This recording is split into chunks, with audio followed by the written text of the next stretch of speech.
सभी को मेरा नमस्कार। आज हम देशभक्ति पाठ्यक्रम के तहत शहीद भगत सिंह जी की एक कहानी के बारे में जानेंगे। शहीद भगत सिंह को शहीद आजम भी कहा जाता है। तो हमारी आज की कहानी इस प्रकार है। दुनिया भर में जब भी अपने देश के लिए जान कुर्बान करने वाले नौजवानों की बात आती है तो शहीद आज़म सरदार भगत सिंह का नाम सबसे पहले लिया जाता है।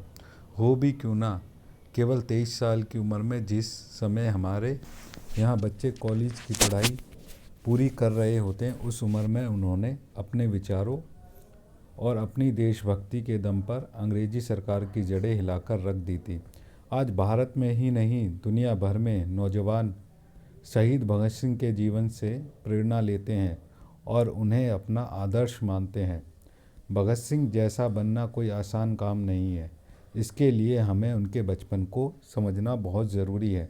उनके बचपन से जुड़ा हुआ एक बहुत मशहूर किस्सा है जो हर एक बच्चे को जानना और समझना ज़रूरी है।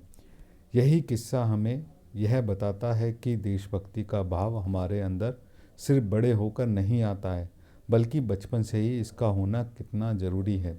एक बार की बात है, भगत सिंह के चाचा घर में एक बंदूक लेकर आए। उन्होंने अपने चाचा जी से पूछा कि इससे क्या होता है। चाचा जी ने बताया कि वे इससे अंग्रेजी हुकूमत को दूर भगाएंगे।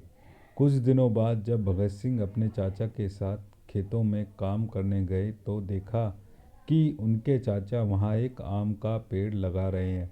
तब भगत सिंह ने पूछा, चाचा जी यह क्या कर रहे हो? उन्होंने कहा, मैं आम का पेड़ लगा रहा हूँ जिस पर बहुत से आम लगेंगे और हम सब खाएंगे। थोड़ी देर में चाचा का ध्यान बालक भगत सिंह की ओर गया। उन्होंने देखा कि बालक भगत सिंह छोटी छोटी लकड़ियाँ खेतों में गाड़ रहा था। चाचा जी ने पूछा, तुम खेत में क्या गाड़ रहे हो? चाचा जी ने सोचा होगा बच्चे का जवाब आएगा कि मैं खेल रहा हूँ, लकड़ियाँ गाड़ रहा हूँ, लेकिन बच्चे का उत्तर सुनकर वे और पीछे खड़े परिवार के बाकी लोग भी हैरान रह गए। भगत सिंह ने कहा था, मैं बंदूकें बो रहा हूँ। चाचा जी ने फिर पूछा, तुम जानते हो इसका मतलब क्या है? भगत सिंह बोले, मैं जानता हूँ कि हमारा देश गुलाम है और हमें आज़ादी के लिए अंग्रेज़ों से लड़ने के लिए बहुत सारे बंदूकों की ज़रूरत पड़ेगी, इसलिए मैं बंदूकें बो रहा हूँ। जब बहुत सारी बंदूकें होंगी तो हम सब अंग्रेज़ों से लड़ेंगे और उन्हें अपने देश से भगा देंगे।